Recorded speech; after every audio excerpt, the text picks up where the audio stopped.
Om Swastiastu, Assalamualaikum warahmatullahi wabarakatuh, Shalom, Namo Buddhaya, dan salam sejahtera bagi kita semua. Perkenalkan, nama saya Indah Maria Magdalena Simatupang, NIM 1913521067. Saat ini saya akan menjelaskan tentang pengertian dan lingkup ekowisata. Pariwisata dan ekowisata. Pariwisata adalah perjalanan singkat yang dilakukan seseorang atau kelompok dengan tujuan untuk bersenang-senang, tetapi tidak tinggal menetap di daerah tujuan tersebut. Ekowisata. Kegiatan pariwisata yang berwawasan lingkungan dengan mengutamakan aspek konservasi lingkungan, konservasi sosial budaya, ekonomi masyarakat lokal, serta pembelajaran dan pendidikan. Pada dasarnya, kegiatan pariwisata dan ekowisata adalah perjalanan singkat yang dilakukan dengan tujuan mencari pengetahuan baru dan bersenang-senang, tidak mencari nafkah, dan tidak menetap di daerah tujuan wisata. 5 prinsip ekowisata. Yang pertama, konservasi. Kegiatan usaha untuk meningkatkan kepedulian terhadap perlindungan alam dengan menggunakan teknologi ramah lingkungan. Yang kedua, ekonomi. Mendorong adanya pengetahuan dan keterampilan guna meningkatkan perekonomian masyarakat lokal. Yang ketiga, pendidikan. Adanya peningkatan edukasi terhadap masyarakat lokal dan wisatawan mengenai pentingnya konservasi alam. Yang keempat, wisata.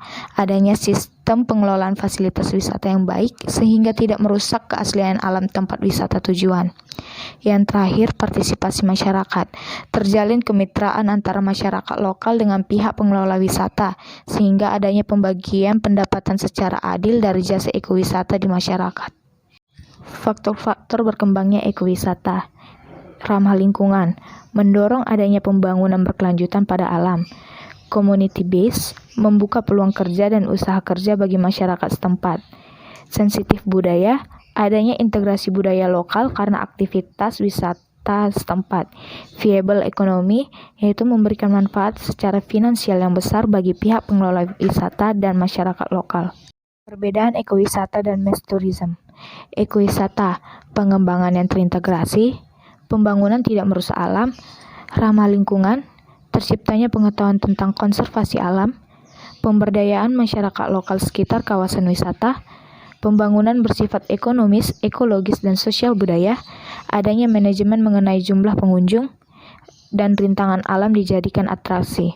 Sementara mass tourism, pengembangan tidak terintegrasi, menggunakan bangunan baru, mengubah bentuk bentang alam yang ada, menggunakan SDM dari luar kawasan wisata, tidak ramah terhadap lingkungan, pembangunan terlalu mengutamakan sifat ekonomis, kapasitas musiman, rintangan alam dapat dihilangkan, serta tidak adanya manajemen jumlah pengunjung. Materi kedua, klasifikasi ekowisata dan karakteristik sumber daya perairan. Klasifikasi wisata. Yang pertama, wisata alam. Wisata alam adalah aktivitas wisata yang ditujukan pada pengalaman eksplorasi bentang alam atau daya tarik panoramanya. Yang kedua, wisata budaya. Wisata budaya adalah wisata yang menjadikan kultur budaya suatu daerah menjadi objek wisata dengan penekanan terhadap aspek pendidikan. Yang ketiga, ekoturism. Ekoturism adalah wisata yang berwawasan lingkungan untuk menjembatani kepentingan perlindungan sumber daya alam dan industri kepariwisataan. Tujuan ekowisata: menjaga tetap berlangsungnya ekologis, tetap mendukung sistem kehidupan di daerah wisata, melindungi keanekaragaman hayati, dan menjamin kelestarian dan pemanfaatan spesies serta ekosistemnya. Aspek-aspek pengembangan ekowisata. Yang pertama, aspek destinasi, yaitu berupa tidak melakukan eksploitasi alam, hanya menggunakan jasa alam dan masyarakat sekitar, dan untuk memenuhi kebutuhan pengetahuan, fisik, dan psikologis wisatawan. Yang kedua, aspek market. Menggunakan konsep product driven, mengusahakan produk hasil alam, dan mengusahakan kelestarian dan keberadaan alam. Misi ekowisata. Yang pertama, mengembangkan kepariwisataan yang berbasis kepada alam dengan tetap menjaga kelestarian alam. Yang kedua, mengangkat budaya setempat sebagai wisata budaya yang mendukung wisata alam. Yang ketiga, mengembangkan kegiatan wisata secara terpadu antara alam dengan budaya. Yang keempat, pemberdayaan masyarakat untuk meningkatkan kegiatan wisata yang ramah lingkungan. Materi 3, potensi sumber daya pesisir dan lautan. Klasifikasi pesisir dan lautan. Pantai atau shore atau beach adalah kenampakan alam batasan antara daratan dengan perairan laut yang dimulai dari titik terendah saat surut hingga titik terjauh gelombang atau ombak yang menjangkau daratan.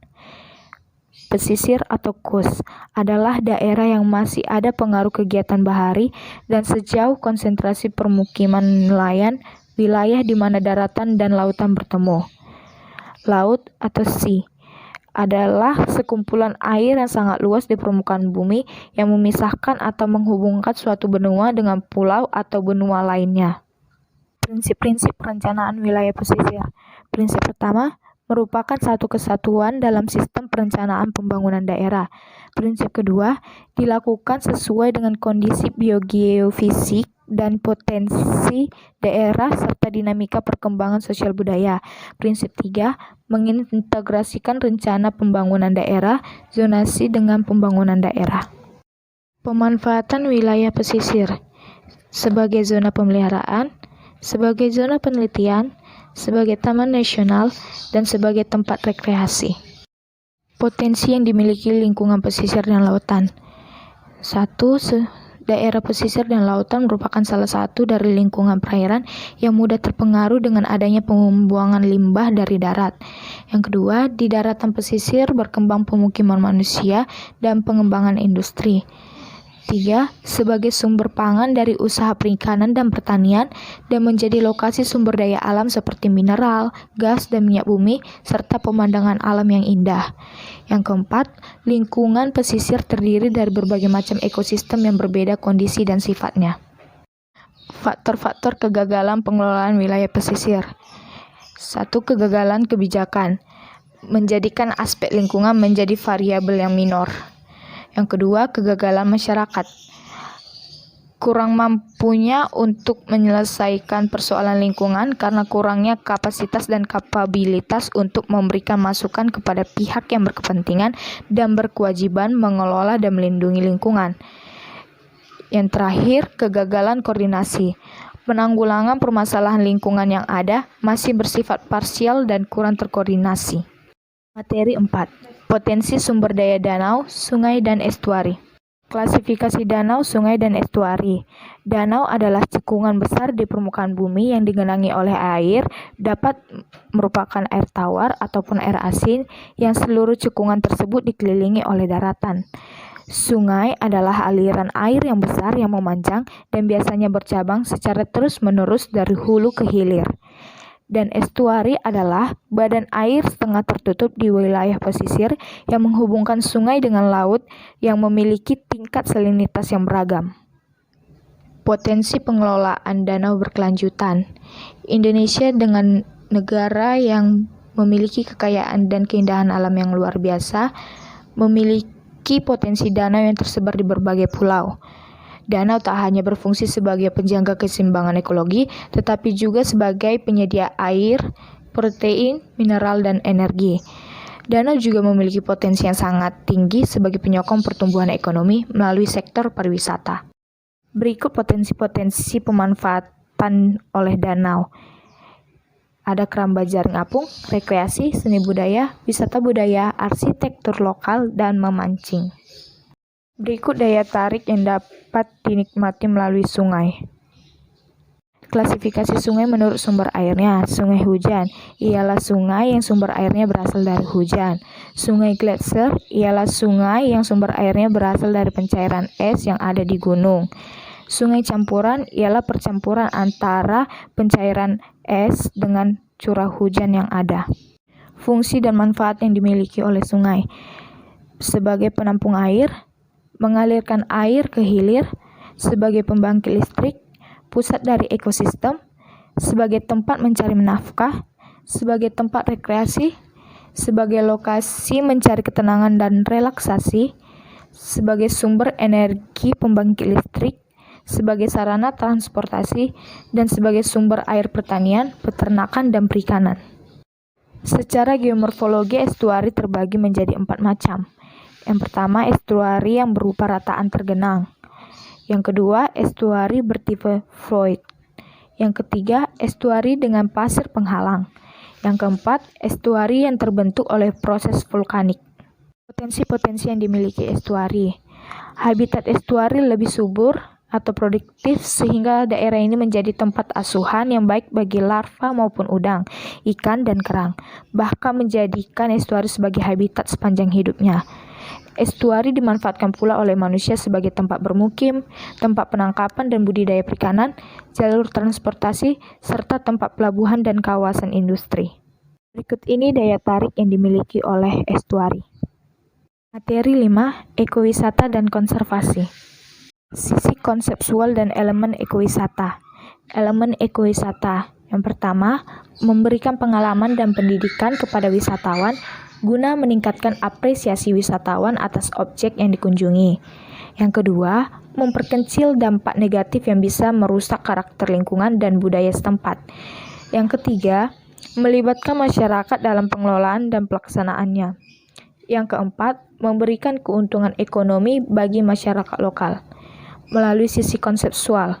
Yang pertama, pengembangan pariwisata yang berkelanjutan untuk mendukung upaya-upaya pelestarian lingkungan, alam, dan budaya. Yang kedua, meningkatkan partisipasi masyarakat dalam pengelolaan. Yang ketiga, memberikan manfaat ekonomi bagi masyarakat dan pemerintahan lokal. Perbedaan ekowisata dan konservasi. Ekowisata merupakan pengelolaan alam dan budaya masyarakat yang menjamin kelestarian dan kesejahteraan. Sementara, konservasi merupakan upaya menjaga kelangsungan pemanfaatan sumber daya alam untuk waktu kini dan masa yang akan mendatang. Kawasan-kawasan yang merupakan konservasi perairan.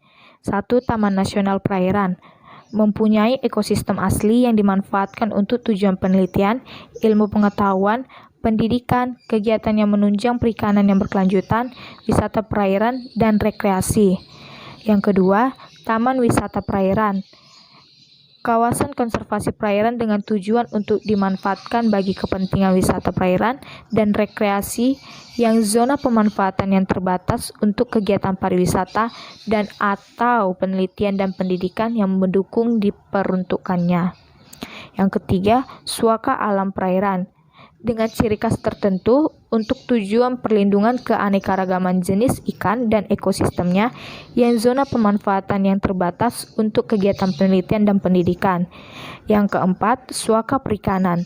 Kawasan perairan tertentu baik air tawar, payau maupun laut dengan kondisi dan ciri khas tertentu sebagai tempat berlindung atau berkembang biak jenis sumber daya ikan tertentu yang berfungsi sebagai daerah berlindung.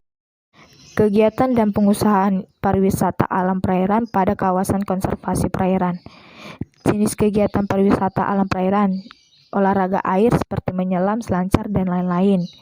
Sebagai wisata tontonan untuk menikmati keindahan pemandangan perairan. Yang ketiga, sebagai wisata pendidikan, yang mana mendukung terwujudnya etika lingkungan bagi para wisatawan. Yang keempat, sebagai wisata penelitian, yaitu untuk mendapatkan pengetahuan terkait bidang ilmu tertentu, seperti mengamati kehidupan biota perairan. Materi 6. Prinsip ekowisata berkelanjutan. Unsur definisi ekowisata, yaitu fokus terhadap atraksi pada lingkungan, alam, atau kawasan spesifik. Adanya penekanan pada pembelajaran sebagai bentuk interaksi wisatawan dengan alam. Dan yang paling terpenting harus berkelanjutan. Aspek-aspek dalam pariwisata berkelanjutan yaitu terkait lingkungan, ekonomi, sosial, budaya. Lingkungan dan ekonomi serta sosial budaya harus saling terkait satu sama lain untuk mewujudkan pariwisata berkelanjutan. Pembangunan berkelanjutan. Pembangunan yang berkelanjutan pada hakikatnya ditujukan untuk mencari pemerataan pembangunan antar generasi pada masa kini maupun masa yang akan mendatang. Pembangunan berkelanjutan bertujuan untuk meningkatkan kesejahteraan masyarakat dan untuk memenuhi kebutuhan serta aspirasi manusia. Menurut Kementerian Lingkungan Hidup, pembangunan dapat diukur keberlanjutannya berdasarkan 3 kriteria, yaitu yang pertama, tidak ada pemborosan penggunaan SDA. Yang kedua, tidak ada polusi atau dampak lingkungan yang buruk. Yang ketiga, kegiatannya harus dapat meningkatkan usable resource maupun reusable resource.